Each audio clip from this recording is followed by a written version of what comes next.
有民众伫咧公共政策网络参与平台提案，讲一礼拜上班4天，休3天。第三，劳动部正式回应。劳动部讲考虑到劳工的收入、甲产业的调整，也有整体经济运作，即卖也无适合，无法度全面推动讲一礼拜休3天，会成一礼拜休2天，也即个工时落去寻求来符合劳工的需求。多年来，政府透过法令修订甲政策引导，想要降低劳工工时。不过，2024年台湾劳工年平均工时2030点钟，是全世界排名第5悬，亚洲第2悬，只属新加坡。愈来愈侪劳工重视工作甲生活平衡。去年有民众伫公共政策网络参与平台提案，推动4日工作制，逐礼拜上4天班，放假3日，也就是逐礼拜休3日，引起讨论。之前的工作都是远端工作，所以都是在国外。所以大家都是在家工作，所以基本上你的工作只要能够 A 有达到的话，我觉得4天其实都没有问题。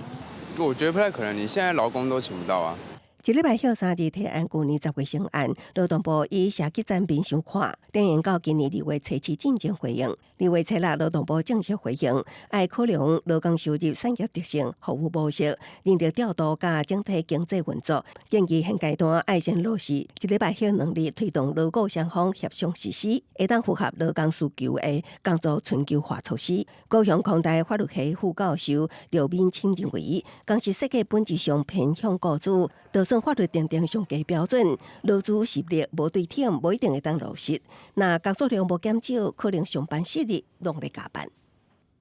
所以有没有可能，它其实不是工时的问题，是工作量的问题，或者是我们这个社会的？就是我觉得它可以谈，它也可以抛出议题来说，但是它能不能成为一个制度，它需要很多的思考啦。刘敏清认为，法律会当定出标准，要过社会无共识基础，产业结构甲劳资性质无到位，法律可能未熟设计，甚至造成反效果。记者综合报道。